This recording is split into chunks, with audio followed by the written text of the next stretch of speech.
This is Mae Brussell, and it's broadcast number 666, September the 10th, 1984. On NBC program today with Brian Gumbel, he has over in Moscow, some of you may or may not be listening, he had an interview with one of the top military leaders of the Soviet Union. I caught it right after it started, so I didn't understand the name of the person he was talking to, but he's one of the high officials in the Soviet Union. And he asked him the question, will there be a nuclear war? Do you think there's going to be a nuclear war?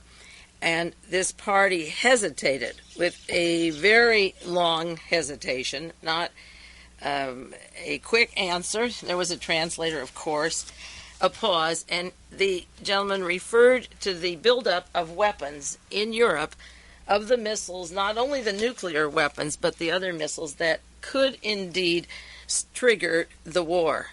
And then the next question was, will this be the last war? Because Germany and other countries, particularly Germany, have set a game plan of a lot of individual small wars until they can control the world. And then there was another long pause, and he said, yes, this will be the end of life on the planet Earth. Now, I wish I had recorded that, but it came as a surprise, or maybe it wasn't a surprise. The purpose of my research for the past 20 years was the realization that the United States had a coup in Dallas to kill the President of the United States, to participate with the people in the Pentagon and Germany in increasing the days, escalating the days until we would have a war, and that one of the people, among many they had to get rid of, was President John Kennedy because of various reasons. The nuclear test ban treaty, the rapprochement with Khrushchev, the wish for peace or d'entente, like Eisenhower wanted, and that meeting of d'entente and with Khrushchev was spoiled by the CIA and the U-2 flights that forced us to cancel the peace talks, or forced them to cancel them. Now, the broadcast I did several weeks ago, August the 20th, detailed some of the recent steps leading up to this dialogue, which I heard today, and I'm going to spend quite a bit of time, not race through it, but because I've done so much research on it, on the current news and what is leading up to a situation where the Soviet Union did say last week that if we continued with what we were doing, trying to unite the two Germanys and heat up that Yalta Agreement, negate the Yalta Agreement, that they would go to war. That was printed in two of the newspapers that I take. I have many every day, but at least two, and we'll go into that. Before I begin that, I just want to review for you, as I do every week, what I was talking about a year ago this time. That was tape number 614, September the 12th, 1983. I took time out from all the news that was going on Klaus Barbie and DeLorean and Licio Gelli, the Banco Ambrosiano, the Guggenheim Bank, to list what I considered the 9 most important books on the assassination of John Kennedy. Because, as I say, John Kennedy was the President of the United States who had to be murdered by the Reinhard Gehlen, Allen Dulles, John J. McCloy team to escalate the goals of those particular people for World War III. I've many times done broadcasts on what I consider the most important people causing the confrontation currently now, and as I say, it went off with the Kennedy assassination. Of course, there was Reinhard Gehlen, whose agents worked in the Dallas-Fort Worth area with Lee and Marina Oswald, and with John McCloy and Allen Dulles. Mr. Brzezinski's appointment as National Security Advisor and putting in the Auschwitz Pope, the Pope that works still with I.G. Farben, was a major part of this new escalation. The allowing of Henry Kissinger to make State Department moves, to be head of the security agency, to be on the Foreign Intelligence Advisory Board now, advisor of the Middle East, is one of the key facts in escalating this scene. The mystery of the two Fritz Kramers is very basic. to what I've been talking about in terms of the future of America and now the future of the entire world, of course. And the use of the Vatican continuously from the time that the Pope was funding Adolf Hitler and Franco and the organizations of the Vatican and their Knights of Malta running our intelligence agencies and high key positions in the United States with the media and finance and so forth.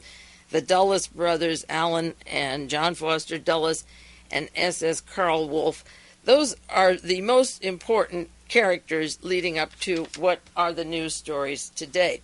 Now, in terms of the Kennedy assassination, the reason I listed these 9 books last year was that if you read these 9, you get an overview of how the assassination teams from Hitler's Gehlen operation and our CIA and formerly the OSS operated. And this is a very valuable broadcast or tape. If you don't own it, you really should have it because it covers briefly the importance of what I consider the 9 most valuable books to understand today's news, not who killed Kennedy alone. You won't find the smoking gun in any one hand, but it will explain from John Kennedy's assassination up to today's headlines and interviews how we came to the position that we're in today. I won't go over those 9 books again for you because there's so much material to cover. And then I also, on that broadcast, read CIA document number 1035-960. It was written September 1976 on how to cover the critics of the Warren Report, what to do with them. Now, this is similar to the role of Klaus Barbie in trying to find out in Holland who is anti-Nazi in the sports field, in the science, in the colleges, in the theater arts, and so forth, and then they could be wiped out or discredited.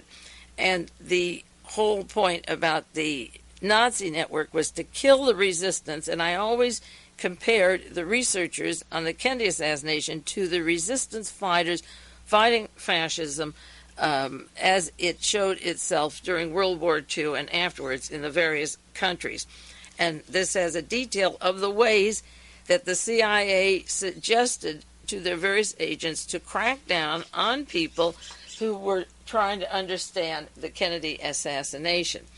Now, August the 20th, just a month ago, broadcast 663, I took notice of a speech that Ronald Reagan gave that set off a lot of connections that this is really the smoking gun of World War II. It was a speech to the Polish farmers and workers where he promised them, it was August the 17th, that we will get Russia out of Poland, that there will be freedom for Eastern Europe, and we will get the Soviet Union out of Poland. There have been a lot of things going on in Europe, of course, putting the nuclear missiles aimed at the Soviet Union and so forth. But this was a speech that stands out in history and should be marked by people who didn't take note at the time.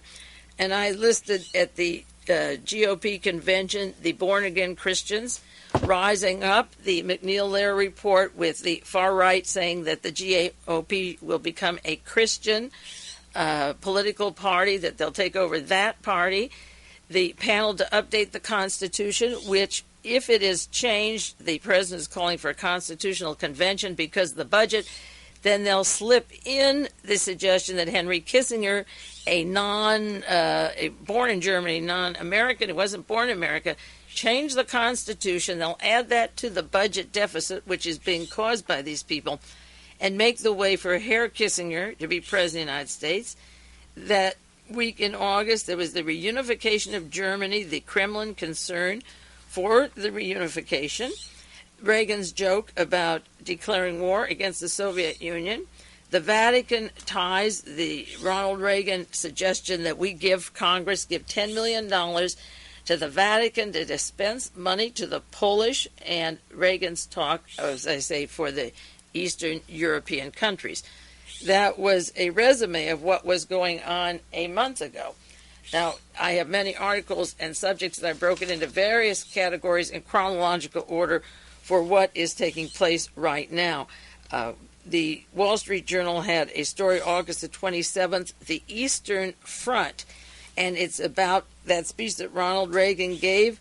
It begins this way. This is for the financiers of Wall Street Journal. The lead editorial, page 8.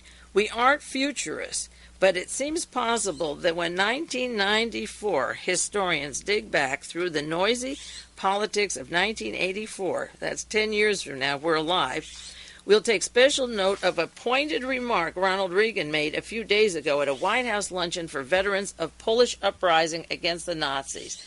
He said the United States rejects any interpretation of the Yalta Agreement that suggests American consent for the division of Europe into spheres of influence. And then it goes on to say that Poland was central to the 1945 Yalta Agreement that turned out so badly for Europe. He said the U.S. does not accept the Yalta swindle and still seeks full compliance. That's Reagan telling them now that we do not accept the swindle. Now, when the Yalta Agreement was signed, when Franklin Roosevelt was alive, when Winston Churchill was alive, and Stalin, when they signed that, there was nothing about the atomic bomb being dropped in Hiroshima or Nagasaki to show the Russians that we had the atomic bomb, or the intention of Eisenhower at one time to drop the atomic bomb in Asia, and the threat of the atomic bomb between the Yalta Agreement and the present time. There was nothing at that time to indicate to the Soviet Union or to the other countries that Reinhard Gehlen, the chief of Hitler's Eastern Division, was salting away the names of his agents of all Eastern Europe, and that he would be putting on an American uniform and be taken to the Pentagon to form an agency such as the CIA, which we never had, or make the provisions for doing all the illegalities and the assassinations that the United States has done. The Yalta Agreement, as I said before on a broadcast a few weeks ago, was signed at a time when Stalin and Churchill and Roosevelt were all three alive, but the escalation of the arms race of Allen Dulles meeting with SS Karl Wolff, and the Soviet Union was aware of that at the time, but I don't think they dreamt how the Vatican and the CIA would house people like Klaus Barbie and Otto Skorzeny and put them into American uniforms and protect them and let them do the work that they're doing. Now, this Wall Street Journal says the Soviet Union was shocked and angry because of the post-war political setup in Europe that the president challenged. And in Czechoslovakia, a human rights group called Charter 77 has surfaced to call for the withdrawal of Soviet troops. In Romania, the government, on its 40th anniversary with celebrations, stressed their nationalism. In Poland, the Solidarity and the Catholic Church are trying to get the communists out of Poland. And in East Germany, Erich Honecker, when this was written, he planned to visit West Germany. That trip now has been called off, and I'll do more about that. The Wall Street Journal says that Mr. Honecker may be a communist, but he's a German. That's the president of East Germany. He's not a Russian communist. And 40 years on, the Russian occupation and the East German occupation still can't hit it off. When High Germany has their meetings, the mucky mucks, this is Wall Street Journal, get together for little talks. The old men in the Kremlin turn up their hearing aids when we had set this meeting of East and West. The talks, they know, might revolve the reunification feelers.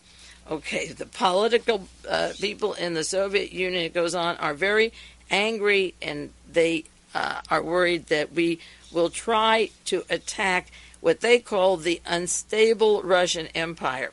The United States is faced with a dilemma. It cannot accept the cynical Soviet interpretation of Yalta, but every time we step in to instigate these revolts, the Eastern Europeans crack down harder. And they use example of Hungary in 1956 and Yugoslavia in 1968. So that the use of force and power only makes it harder on the people behind the scenes. So the Wall Street Journal goes on to say that we have a dilemma. If we try to help them, the Soviets will crack down harder, and that if we stay away, then Germany is divided. But Germany, the news stories in this morning's paper, September the 10th, 1984.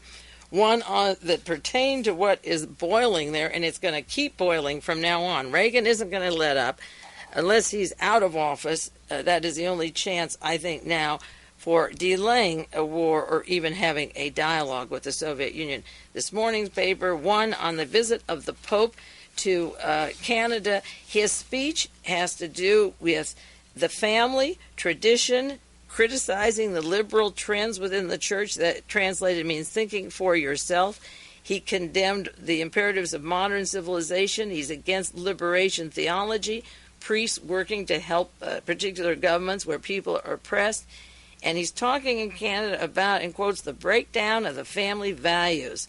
And this is the talk that you will be hearing over and over again, taken from a well-laid plan, described in several articles I had a long time ago, one in 1974 and one in 1980, formation of a group. This comes from the Vatican, the CIA, and the Galen agents, but it was formed and described in Brazil called Tradition, Family, and Property, the TFP. This is a link of the Nazis and the American CIA. This particular TFE was founded, this organization, in 1960 after 20 years of planning. The LA Times had an article on this December the 19th, 1974, which I saved. After 20 years of planning from 1940 to 1960, and 1960 is the year that John Kennedy was going to run against Richard Nixon. Nixon, the selected link to the Vatican, the Nazis, and the Mafia at that time. The group was to counter socialist tendencies in the government, and then it spread from Brazil. It worked so well to all of South America, and now it's coming. The Pope's up in Canada, and they're pushing it in this country with the fundamental and the evangelical groups. It's to counter socialist tendencies in the government. There was a military coup in Brazil in 1964 that was right after John Kennedy was killed in November of 63. They ousted Mr. Goulart, Goulart. That was done by the Central Intelligence Agency, Vernon Walters, and the Galen people in Brazil, right on top of the Kennedy murder that we were still grieving and talking about. The political party is a staunch defender of private property. Private property is the right of God. Ownership is God-given. The right of Christianity. This is like the 14 families that own property in El Salvador. It's God-given, similar to the feudal estates. They militantly oppose communism. In June of 1969, there was violence in Brazil from the TPF. They were to save Brazil from the communists, and they have a group called the Brotherhood. 2,000 combat-trained militants. These are similar to our Special Forces Green Beret in this country. 15,000 sworn supporters and similar organizations, as I say, in Latin America. They refer to themselves as the Knights. They have a title of the Knights. They have hourly prayers for the tradition, family, and property.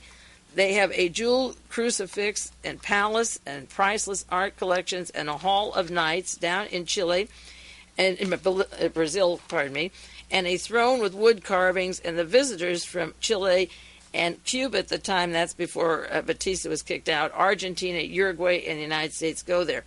When the Chilean president, Salvador Allende, fell, the Brotherhood had thanks, masses, giving thanks, and cheers all night. And the symbol of this particular group is the serpent's head, similar to the SLA that was formed, the Cobra, formed by the CIA for terrorism for Ronald Reagan, inaugurating terrorist tactics in California and SWAT teams to cremate people on evening television. They have a throne in the master's room with wood carvings and so forth, with a symbol of St. George slaying the three-headed snake.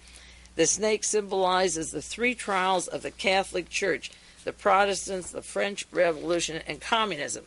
Another article on tradition and the family, that this is the Pope is pushing, and the property. That's very important, is the property, the accumulated property of the Vatican and of the far-right group. In August of 1980, August 24th, 1980, they described the anti-communist terrorists. They were doing fire bombing, sniper attacks, death threats. They attacked Jewish nursery school in Sao Paulo. The newsstands and literature were blown up. This is similar to what the attack is going to be on pornography and various newsstands in this country.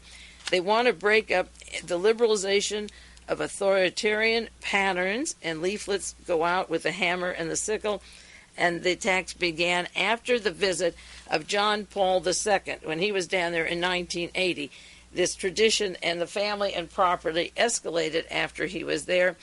A professor, Dalmo Dallari, D-A-L-L-A-R-I, was one of the people who was beaten, a victim of the beatings.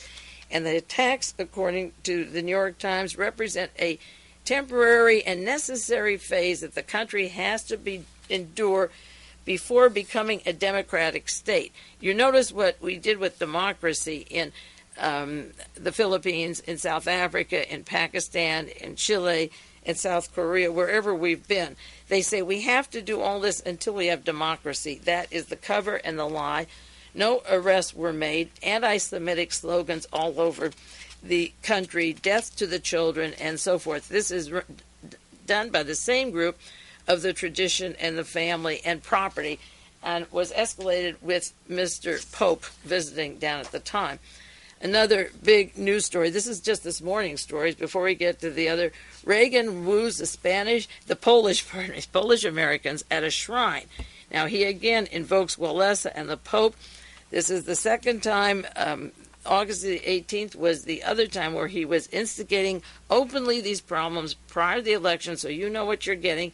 President Reagan opened a week of ethnic politicking by invoking the names of Pope John Paul II, Lech Walesa, the Polish Home Army, the outlawing of the Polish trade union. You know he doesn't want a trade union in Chile or Guatemala or Argentina or any other country. You notice that the trade union is only important in Poland. That's the only place they can have a trade union. In these dictatorships, there's no trade union in Pakistan. Zia hasn't put one in yet. Now, Reagan repeated these remarks that the Yalta Pact was violated, and then he got cheers, according to the paper, 10 more years, and a crowd of 10,000 people assembled where he spoke at a shrine founded by the Pauline Fathers. He compares the Polish people's resistance to Hitler as if they gave a long resistance to their resistance to the communists. Many of you have seen that. But today he was wooing them again, repeating the very dangerous statement he made in August. And he will be saying it over and over again. Another story just this morning, Bulgarian leader cancels the visit. Now this is the second visit to West Germany from the Eastern Bloc that has been canceled now. Mr. Honecker, Erich Honecker, H-O-N-E-C-K-E-R, the president of East Germany Communist Party, gave up his planned trip this past week, and now the Bulgarian leader has canceled his visit. That's 2 down and 1 to go. Since the new Nazi president of Germany is in power, his goal is to unite the Germanies, do away with the boundaries, and they've set up a lot of funds we'll talk about, and a lot of emigres coming over that the Soviet Union calls the Trojan horses, 30,000 of them, to West Germany. The third leader who's supposed to visit is Nikolai Ceausescu, C-E-A-U-S-E-C-U-E.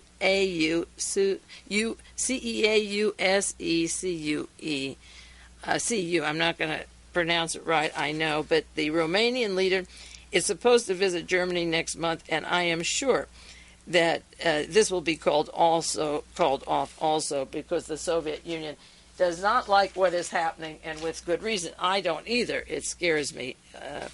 And I can see where we're going in the Soviet Union, as I say now, is talking on the television and in the printed media that World War III will be inevitable if Reagan keeps this up. And according to Joseph Kraft, also in the paper this morning, he says the United States, on its part, makes it easy for Russia to stick by the hard line.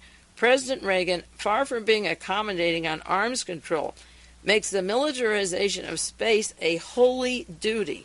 Now, once they go back to the Christian college where he got his scholarship, out of the 130 people there, I believe the roots of Reaganism go from the Christian college to Hollywood to his work co-starring with Gestapo agent Errol Flynn. I don't think any of that was coincidental.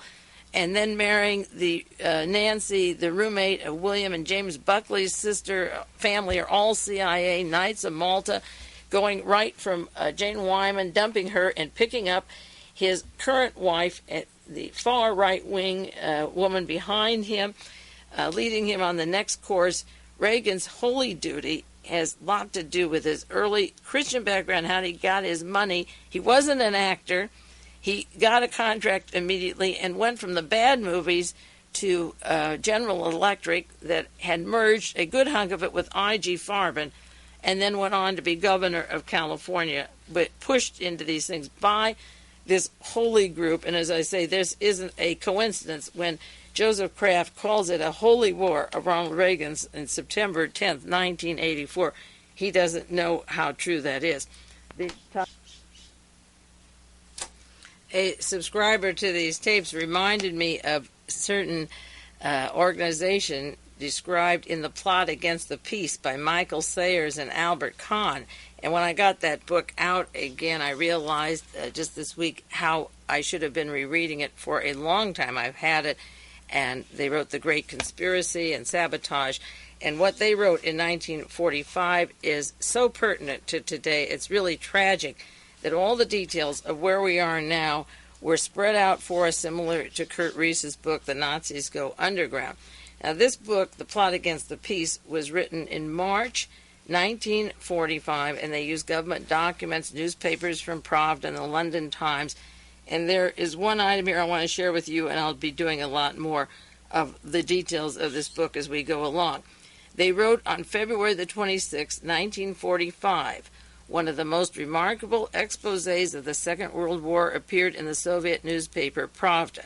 Now, February 26th is just 3 months before the end of the war. May the 8th, 1945, the western part of World War II would be over, the shooting part. The war wouldn't be over, but the shooting part.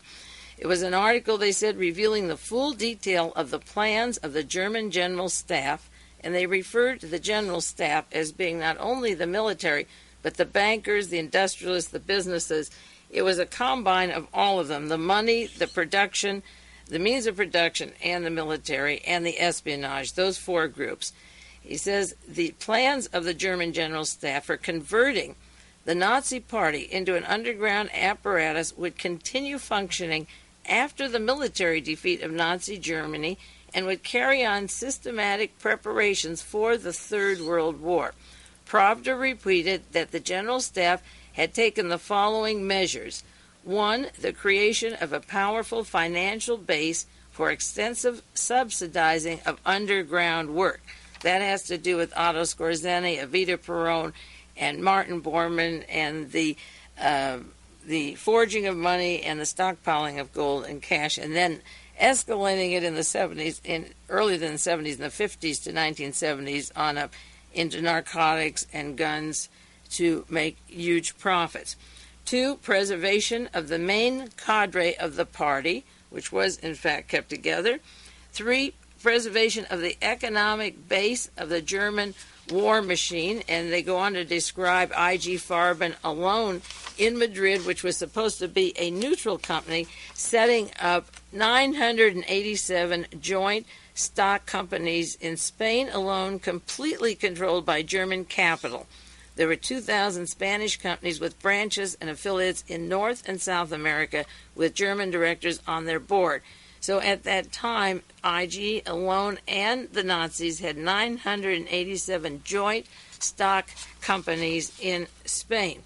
And fourth, they would have the political preparation of revenge. Now, the word revenge is important to this story because, again, the Soviet Union used it on the air just this morning, and the spokesman for the Soviet Union, and it has been in the newspapers, and you will see more and more of it. They use the word revanchism, R-E-V-A-N-C-H-I-S-M, revanchism. Many of you will be hearing that over and over again, the word revanchism. It's a word based on the French word of revenge, applied to the ultra-reactionary forces who have not recognized, according to this definition I have, of the reality of the defeat of Nazism and the rise of socialist community of states. Revanchism are those people similar not only in Eastern Europe but in Japan, who are now rewriting and have been since World War II their own history. The fascist immigrant from Cuba that went out with Batista, or from Nicaragua with Somoza, who want a return to the good old days. the Baltic emigres that want to separate from the Soviet Union, from Lithuania, Latvia, Estonia, and the German revanchists, the Nazi network of the Gala network, is helping them to revenge their defeat of the war. Now, I caught on to the Eastern European bloc and then went into this other history because of my work on the John Kennedy assassination. We'll take 1 second to turn over this tape and continue, or in 1 minute, with the second half of this broadcast number 666.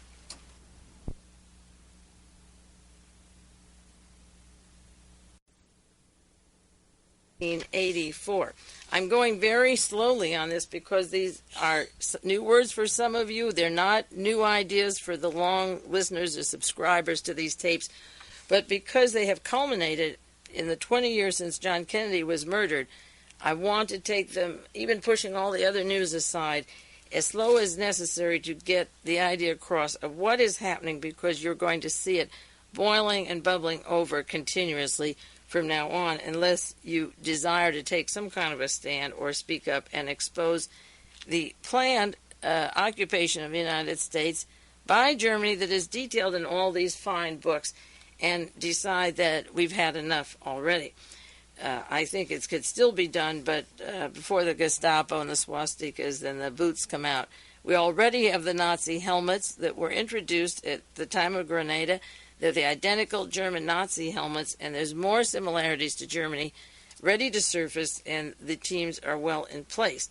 Now, Ronald Reagan, according to an article in People's World, described his link to these people, the revanchists, and he said, the author wrote, this is Mark Allen, a good writer, he said that Reagan refuses to recognize the permanency of the Soviet Union.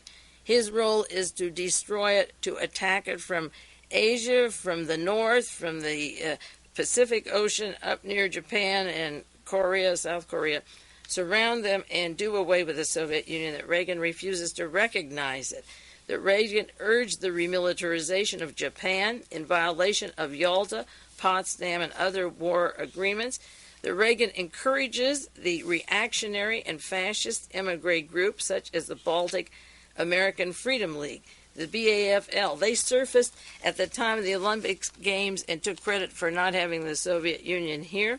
It didn't exist until the Reagan inauguration. He's been seen photographed with them.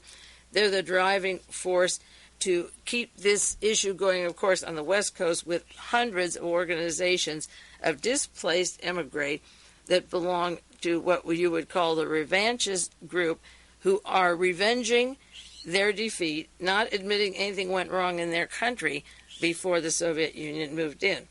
Reagan has established the Special Baltic Service of Radio Liberty, and this is propaganda, of course, and it is filled with people living they moved from the Eastern Bloc to work for the CIA and Defense Department. He wants to reinforce the distinct identity of the Baltic people, to separate them from the Soviet Union. He meets personally with the leaders of this group, the Baltic American Freedom League. As I say, there's hundreds of them. And he recently signed a resolution recognizing the sovereignty of the 3 states that are now part of the Soviet Union. He signed a resolution recognizing them as separate states. Reagan talked to White House guests, as I say, August the 18th, and promised them that the Yalta Agreement would be thrown out, and he's moving in that direction. So the word revanchism comes from revenge of displaced people who don't like losing the war and are swearing to get back and have the assistance of the military might of Ronald Reagan, of Mr. Brzezinski. See, if the part about Mr. Mondale getting elected is he worked with Mr. Brzezinski and Jimmy Carter and brought in the Polish Pope. They were behind the movement of the Polish Pope, the Auschwitz Pope, the I.G. Farben Pope. So while both parties have some differences, such as selection of Supreme Court justices and human rights, the basic thrust towards World War III is there with either party. It's just the fine lines between certain appointments that you have to recognize and be aware of. Now, just this last week in the New York Times, September the 2nd, there's a story, Moscow attacks Bonn. Well, there's nothing new about that, but it says that the Soviet Union, through their daily newspaper, the Pravda, launched a new attack on Bonn and said that they offered or warned, whatever you want to say, that if the East Germany and West Germany tried to unite, if they tried to liquidate East Germany, he warned this could set off another war. He, being the writer for Pravda, and I don't know who wrote it, but he represents the military and their opinions because it was stated again on NBC News just this morning.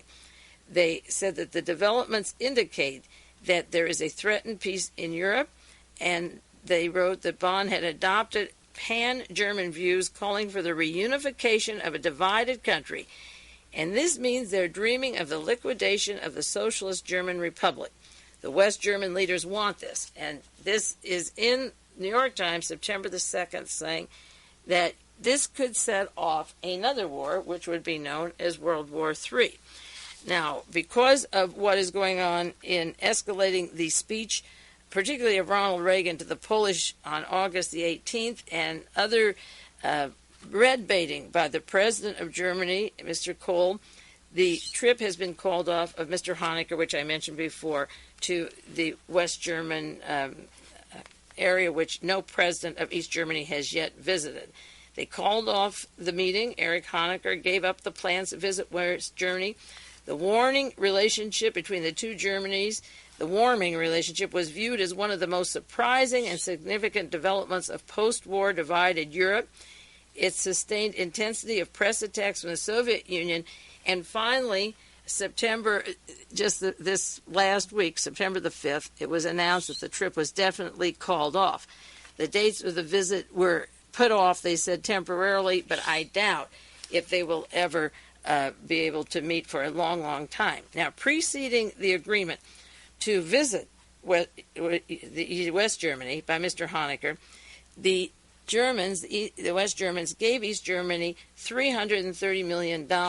And just a little while before that, it's a loan, but they'll pay it back like the Polish pay back their $50 million from the Vatican. It just goes into the till for weapons from the United States and propaganda and printing presses. The East Germans received $330 million, and just prior to that, they got $400 million. So Mr. Strauss and the far-right Nazis in the German government thought, we will give $700 million to a man, Erich Honecker, a gift he can't afford to refuse. He will come visit, then we'll talk about liquidating the eastern Germany, part of Germany. Pravda said that Mr. Kohl wanted to use the Honecker meetings to reunite the two Germanys, to create a united Germany complete with the territories lost to Poland and the Soviet Union of World War II. They want to go back to the 1937 boundaries that are on the maps in Germany that don't recognize what has happened there since the war. The Soviets have a lingering mistrust born of two world wars. This is from the LA Times. The West German members of the Christian right-wing Democratic Party of Chancellor Helmut Kohl were saying uncomplimentary remarks in the newspaper. Kohl couldn't muzzle his party, even though they had given $700 million. This is the Western view of capitalism. If we give you the money, you'll surely come and dance to our tune. The People's World had a long article, as I referred to it before, by Mark Allen, September the 1st, 1984, on Ronald Reagan's reopening the wounds of World War II. All of a sudden, a few writers are getting smart at what is happening, but if they followed it in any chronological order or read Sayers and Kahn a long time ago, they would have watched this progression for the last 20 years. I'm very happy that I do have the past 13 years of broadcasting on tapes in consecutive order dated, because if a person wants to read the transcriptions of those which for years Charles Spears has typed up, thank goodness that he's had somebody type them up for I can't remember how many years now, going back a long, long time. And I have the tapes of the earlier broadcasts, and everything on the air that I've had for 13 years has led to and suggested to where we are at the present time.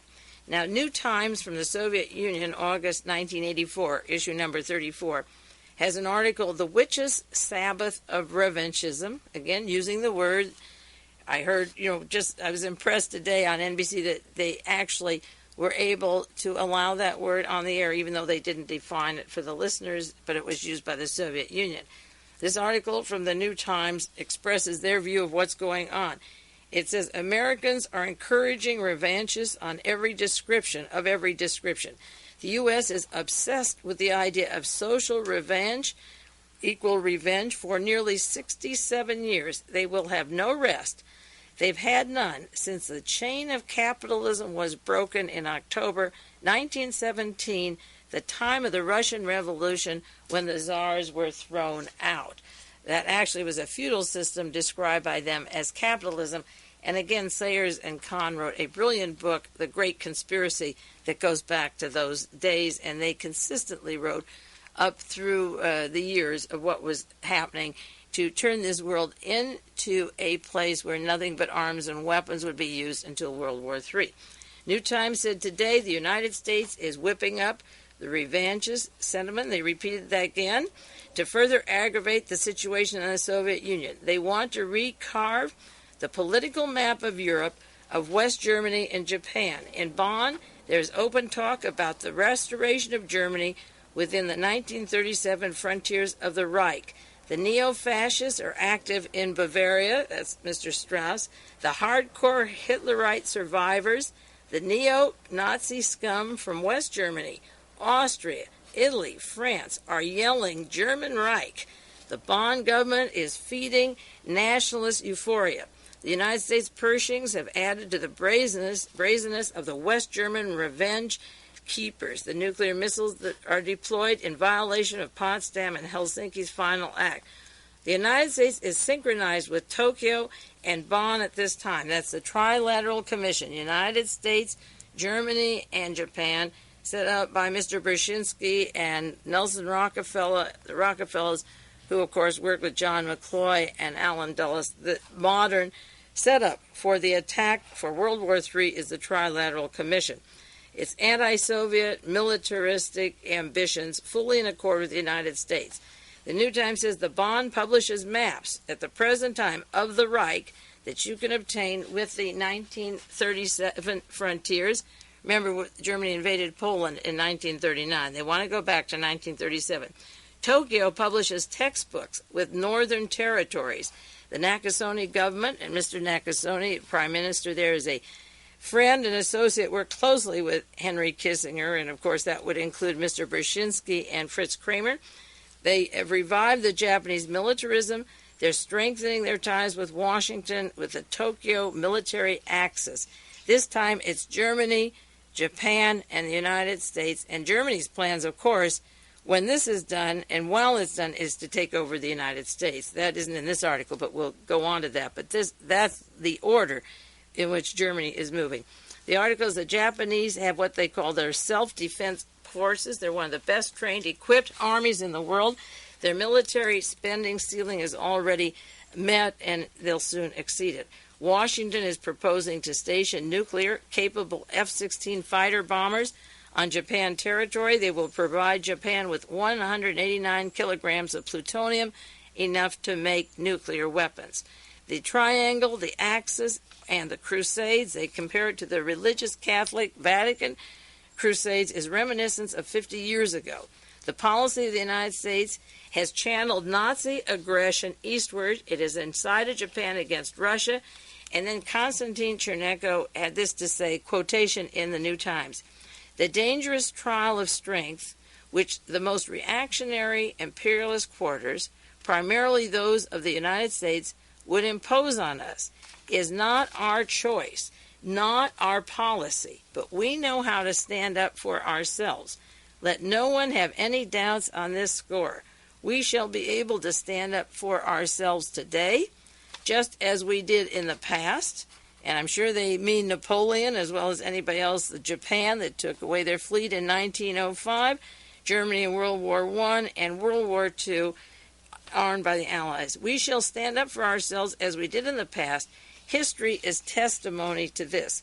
We are not given to drawing direct historical parallels, he said, but we cannot voice our concern over the present trend of world developments. This is all coming to a head right now at the present time. Now, New Times, the following issue, August 1984, they come out every week. If you want to subscribe, I can give you their address, or I'll put it on the printed sheet, because it's really worth reading what is coming from the Soviet Union to see that they mean business. We're getting what Ronald Reagan says in this country, but if you want to know what they're saying, and they mean business, it's good to read that also from Pravda and their various newspapers over there. The lead article is, Reagan is ready to go all the way. The reckless militarism of the Reagan administration. Now, Reagan is ready to go all the way. He's been programmed similar to Dr. Strangelove. But am I ready to sit here and be blown up and charred because of this crazy, fanatical idea? They can get along with the communists in China. They can't get along with the Soviet Union. This country has been targeted by Germany, by the corporations during the war, and detailed in that book, the great, the plot to against the peace, and also the various books of sabotage by Sayers and Kahn. They detail the intention of the Western world to take Russia and not coexist. And as they said in New Times, this has been going on for 50 years. Now, this article, Reagan ready to go all the way, reckless militarism of the Reagan administration. This is one of the speeches of Reagan, one quotation. 1, we are at war, and we are losing, simply because we don't want to realize we are in it. And there can only be one end of the war. War ends in victory or defeat. They went on to say the armed forces has become in the United States the main political weapon. In politics, you have meetings or treaties or dialogues. Armed forces is our main political weapon. The vital interest is the code word. The name vital interest is the code word for intervention targets over the world. We have vital interest in New Zealand. We have vital interest in South Africa or Angola. We have vital interest in Grenada. There's vital interest in Argentina, having the Falklands and secretly arming Argentina against the British. Vital interest, according to them, is the code word. Just like in this country, national security is the code word to bypass Congress and the electorate. They go on to say German Kaiser in 1918 said, and this is a quote, if the enemy does not want peace, then we must bring peace to the world by destroying, with an iron fist and a flaming sword, the portals of those who do not want peace. There are two postulates, according to the story of Ronald Reagan's foreign policy. There are two postulates. 1, communism is to be blamed for the unpleasant things that happen in Washington. Communism is the thrust of all speeches, all activity, all funds. Communism is to blame. And 2, the only answer is to build up armed might to achieve a decisive superiority and an opportunity to use this might with impunity. And this has been the rhetoric, if you listen to Barry Goldwater or the Richard Nixon and Eisenhower or even Harry Truman or John Kennedy and all of them. Communism is to blame, and we will get the communists, and the emphasis has not been on domestic equality or peace or anything like that. Employment, housing, health. This is why I say when you have a nation where hospitalization costs $600 or $700 a day, when you have no medical care for everyone in the country, similar as they have in Canada, when education is so high, when you have no housing and you have no recreation or transportation is exorbitant, when you provide none of the basic needs for people, nutrition or anything else that makes this country better, when your sole concern is the communism and the building up of the armed might. This is exactly what New Times is talking about in the article. They said Reagan is thinking of a limited nuclear war and a protracted nuclear war, debating which one. He totally disregards treaties. In a West Point speech in May of 1981, that was right after he became president and soon after recovering from his shooting and accident, he said the argument will be over which weapons, not whether we forsake weaponry for treaties and agreements. He told them at West Point it'll be a question of which weapons, not how will we discuss what is going on. May 1982, he signed a directorate of it's called number 32, and they evidently have a copy of it. And this is what it says in quotes. The Pentagon orders are to prepare plans and forces for a nuclear war strategy. This is a year after he told them at West Point, disregard treaties. We will force the Soviet Union to seek the earliest termination on terms favorable to the United States. This is part of Directive 32. This is a direct quote. This is done by inflicting the highest level of damage against the industrial and economic base of the USSR and its allies, so they have a strong incentive to seek conflict termination, short of an all-out attack on our cities and economic assets. The master plan is nuclear superiority, preparation for protracted nuclear war, the goal of prevailing and winning in the war. It is the vision of an apocalyptic nuclear war to decide once and for all the issues of world peace. And next week or the week after, I'm going into some very valuable information that was provided on this apocalyptic theory and Reverend Falwell and Ronald Reagan preparing for this. But in 1982, this was his directive. Translating it means we will strike by hitting their industrial and economic base. We'll have a quick action so that they will be forced to sit with terms that are favorable to the United States, which will, again, give up all your territory and move back and forget about all these Eastern European countries that are your buffer, because that won't be a buffer when you have the nuclear warheads aimed at them from the Scandinavian countries, from Asia, from Western Europe. You don't need a buffer of those nations to prevent World War III. Now, the Soviet Union, as I say, said this morning that, no, this war won't be that kind of a war. It will be a war that, should one of these things go off, they will retaliate and finish planet Earth. Pretty heavy stuff. They will finish planet Earth. Now, this article, New Times, refers to the MX program, which is a $70 billion program sanctioned for the Midget-Men missiles just recently. This isn't the ships and the airplanes and the tanks. MX, $70 billion. $18 billion for 9,000 cruise missiles. And in March of 1983, the president presented what the Star War plan designed by Daniel Graham from the Defense Intelligence Agency, partner of Fritz Kramer in Washington, and Edward Teller, the father of the hydrogen bomb. The plans, they'll start with $2.1 billion as a starter when Ronald Reagan is reelected. The budget is over $1 trillion for the Star War weapon. $1 trillion for that, $70 billion MX, $18 billion 9,000 cruise missiles. That's only a fraction of the weapons cited in this article. And they go on to say that the new NATO document that they have access to, it's called Air-Land Battle Doctrine, Air-Land 2000. This is an offensive, it describes the offensive work of NATO and the strikes at the Soviet Union hinterland in the backfield. Field Manual 100-.5. It's compiled by the General Staff of the College at Fort Leavenworth, Kansas. Its emphasis is on the aggressive use of initiative, throw the enemy off balance with a powerful blow in an unexpected direction, and follow that up with a swift attack to prevent recovery. Quotation from the New York Times. It could apply, according to the Soviet Union, if they wanted to use it in Europe, after Europe to North Korea, to Southwest Asia, to the Middle East. You know which countries would get it there: Khomeini, Iran, Gaddafi, and so forth, Libya.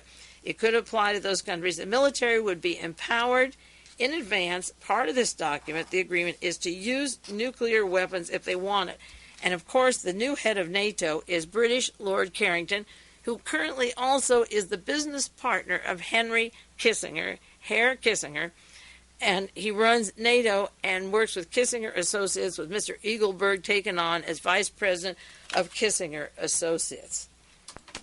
The New York Times has an article, August the 20th, 1984, U.S. radio stations in Munich, new unrest. And there's a picture of the people who run Radio Liberty over in Munich, Germany, and Radio Free Europe. It says that the radio stations, Radio Free Europe and Radio Liberty, went through a lot of agitation and dissent recently Formerly in 1970, they were upset with the Central Intelligence Agency that financed their broadcast, and this new statutes severed the ties with the Central Intelligence Agency.